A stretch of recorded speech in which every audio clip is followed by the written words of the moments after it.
देश में हो क्या रहा है?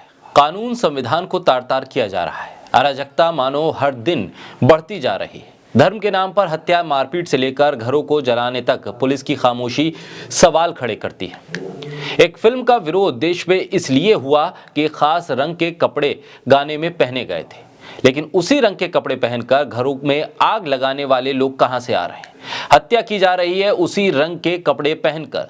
दरगाह और मस्जिदों पर हमले हो रहे हैं और हमला करने वाले भी उसी रंग का कपड़ा पहने हुए, लेकिन इसका ना तो कोई विरोध हो रहा है और ना ही किसी की भावनाएं आहत होती हैं। उल्टा मुसलमानों पर हमले करने वालों के समर्थन में पंचायत हो रही है। एक बाबा हिंदू राष्ट्र की बात करता है तो नेता उसकी हाँ में हाँ मिलाते हैं, तो पंजाब से खालिस्तान बनाने की आवाज आती है।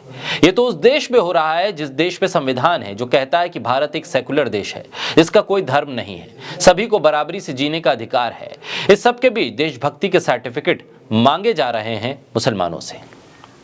बोलता है हिंदुस्तान पर मैं हूं आपके साथ मिर्जा शाकिर अली बेग। अमृतपाल सिंह वारिस पंजाब दे गुट का मुखिया है और खालिस्तान का कट्टर समर्थक। इसने पंजाब के अमृतसर में ऐसा बवाल काटा जैसा एक लोकतांत्रिक मुल्क में शायद ही देखने को मिले। अमृतपाल घुस पड़ा अपने हजारों समर्थकों के साथ एक थाने में, हाथों में लंबी लंबी तलवारें, बड़ी बड़ी राइफल, ऐसा माहौल कि आदमी सहम जाए। कानून व्यवस्था, पुलिस सब मानो अमृतपाल के आगे गिड़गिड़ा रही हो। पुलिस वालों को मारा पीटा गया, अस्पताल तक पहुंचा दिया गया। ये सब क्यों हुआ? केवल इसलिए क्योंकि अमृतपाल के एक साथी लवप्रीत उर्फ तूफानी सिंह को पुलिस ने पूछताछ के लिए पकड़ लिया था। उसके खिलाफ अपहरण और मारपीट का एक मामला दर्ज हुआ था। इस पूरी कहानी का अंत क्या हुआ? वही जो अमृतपाल ने चाहा, तूफान को छोड़ दिया गया। अमृतपाल सिंह ने मीडिया के सामने आकर बड़े बड़े बयान दिए। उसने देश के गृह मंत्री अमित शाह को सीधे धमकी दे दी।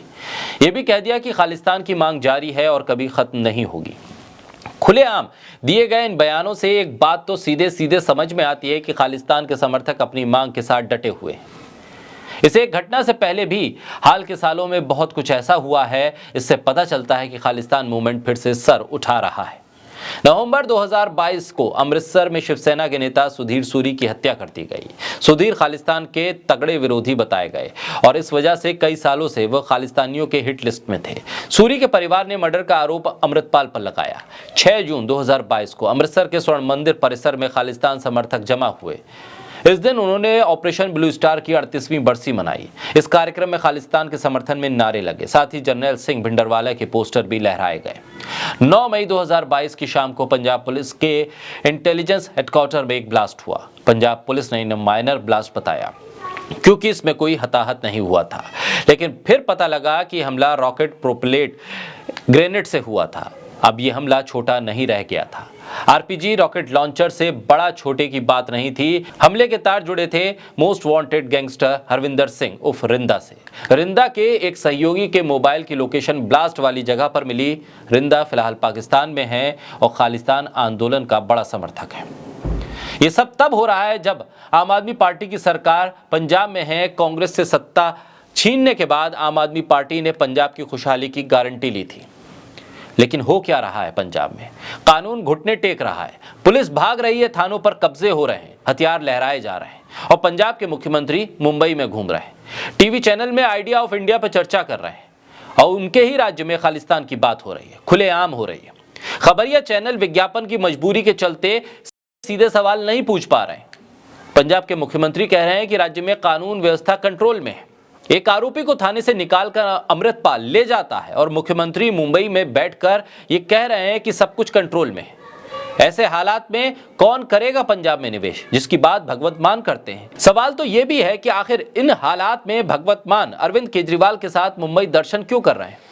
जिस वक्त में उन्हें पंजाब में होना चाहिए था, अधिकारियों के साथ बैठकर बैठक करनी चाहिए थी, वो मातोश्री में फोटो खिंचवा रहे थे। अराजकता बढ़ती जा रही है। एक तरफ अमृतकाल में धीरेन्द्र शास्त्री हिंदू राष्ट्र की मांग कर रहे हैं, तो दूसरी तरफ अमृतपाल के समर्थक खालिस्तान मांग रहे हैं। विडंबना तो यह है कि देश तोड़ने के आरोप मुसलमानों पर लगाते जा रहे हैं। हर राजनीतिक दल से ये बयान भी आ रहे हैं। पीएम मोदी ना तो पंजाब पर बोल रहे हैं, ना जुनैद नासिर की हत्या पर, ना मॉब लिंचिंग पर। पंजाब के मुख्यमंत्री अपने प्रदेश से गायब हैं और विज्ञापन के आसरे उन तमाम खबरों को दबाया जा रहा है जिससे किसी भी राजनीतिक आका के किसी भी छवि पर बुरा असर पड़े। हालात चिंताजनक हैं, राजनीति खामोश है और मीडिया भी सवाल करने से डर रहा है।